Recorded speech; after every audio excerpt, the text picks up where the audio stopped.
Got some hip weakness and that hip is kind of giving out when you go to stand on it and put your weight on it?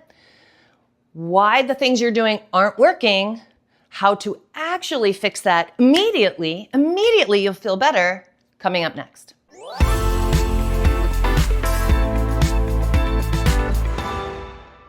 Hey friends, Matlock here in the beautiful new FreeBody studios, Asheville, North Carolina, which we love so much. And I'm here to talk to you today about hip weakness and how to actually fix it. I'm going to talk to you about the two main things you're probably doing wrong. It's not your fault. Someone else has told you to do these things, or you're just trying to figure it out.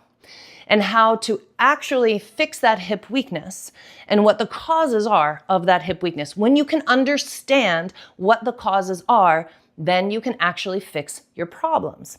So, number one thing that is the wrong thing to do when you have hip weakness is strengthen the hip. What? Kat, you're crazy. Of course, it's weak. I got to strengthen it. Probably not. When a muscle, especially a postural muscle like the glutes, glute med and glute min, when they're weak, it's not just about strengthening. Often it's that they're loaded with trigger points. Trigger points are focal points of tension. They cause inflammation. They cause referred pain.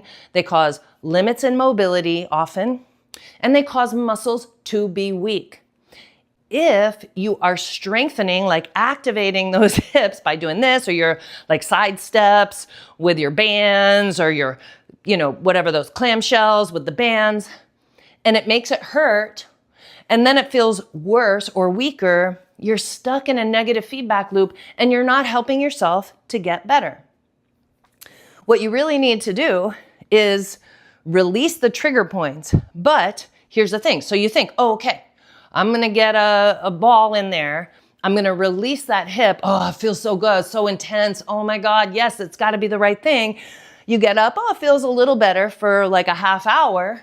And then it just comes right back. Oh, there I am, weak again. What's going on? Strengthening isn't working. Releasing it isn't working. Kat, tell me what to do. Okay, you're just doing things in the wrong order. That's all, right? And this strengthening, so strengthening activates trigger points, makes them more intense, which then further weakens the muscle actually over time. Strengthening should be a part of the program. And yes, releasing those muscles should be a part of the program. But if you're doing those things and it's not working, it's because you have to release the opposite hip first. So here's the thing. A lot of times a hip is weak meaning that as you step on it, the femur pushes out and you kind of go like this, right? There's a little limp kind of that can happen. You don't feel like you can trust. You wouldn't maybe step down on a step on that leg because it doesn't feel like it's going to carry you or hold you. Often that happens when one hip is higher than the other, and it often happens on the high hip side. So what you need to do is actually release the opposite hip. This is the part that's missing for 99% of people who come to see me. Physical therapy isn't working because physical therapy, they're focusing on strengthening. It's not a bad idea, it's just not yet, okay? Strengthening is good, just not yet. Most physical therapists, most massage therapists, most doctors, most everybody, you yourself included, tend to hyper-focus on the spot that's hurting or the problem. What's going on in there? Maybe there's some arthritis in that hip. Oh, maybe you got a bone spur. Maybe you got this or that. Maybe, but probably not, And even if you do have those things, it doesn't mean you're going to have pain and weakness. What's probably happening most of the time, like 99% of the time, is that the opposite hip is scrunched short. That glute min and glute med on the other side are scrunched short, kind of pulling that hip down and effectively pushing that other hip up. And the glute min, glute med on that side are going, help, right? And so they're exhausted. They're contracting, trying to pull the pelvis back in line. Your body wants to be level. It wants homeostasis. It wants balance. So when you get out of balance from standing like this all the time or whatever, or always crossing that leg over, whatever, when the body gets out of balance, the muscles will try to pull you back toward center. And that's often what's happening with this glute min, glute med that's really weak. right? So when you release the opposite side, releasing rolling glute min, TFL, and glute med across the top rim of the pelvis of the unaffected side, do that first. Yes, gonna be so good. You'll immediately feel stronger on that weak side because you've released what's pulling on those glutes and what's causing the trouble in the first place. It's the engine that's driving the tensional train. When you're just hammering on the muscles that are affected, you're usually just beating on the caboose of the tension train. That never works. It never works. So you want to release the opposite side, the unaffected side, because it's just silently in there going, I'm causing all kinds of trouble. Get on a ball there, release that, glute min, TFL, glute med. We'll drop links to videos and you can see in this right here just basically what to do, right? Then you can release this side. Then you can release glute min, glute med on the affected side. Then you can do a little bit of strengthening.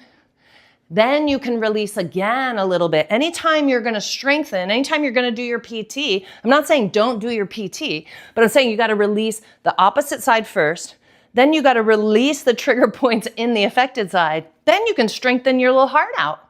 Then you can go back and release again a little bit. Do that a couple times a day.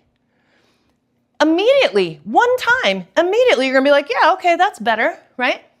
And I'll tell you a story. I had a student come into a class, and a yoga class, and she was like, well, I can't do tree on one side. Like I do it on one side, no problem. I go on the other side, it's wobbly and my hip gives out.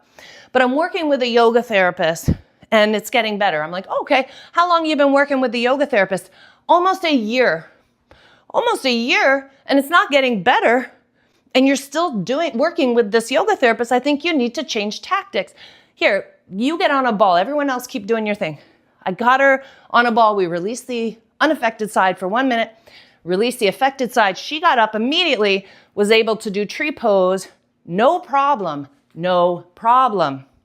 She was like, what? And that's it. Like, if you just understand that trigger points are often an underlying cause of pain, numbness, tingling, sensation, imbalance, and weakness in the tissue. And then when you attend the trigger points, you can finally get better. So I trust that you found this video to be helpful. Please like it, share it with your friends with hip issues, drop a comment, let me know how it works. Of course, we sell the balls that you can use. I'm loving the recovery round. That comes in the basic and the basic plus toolkits that we sell. Link is down below. All the videos on this channel use basically my 3 balls, the FreeBody ball, the soft FreeBody ball to get you started, the recovery round, and then a larger myofoam ball so that you can get into those bigger, deeper places. I'm Kat Matlock. I'll see you next time.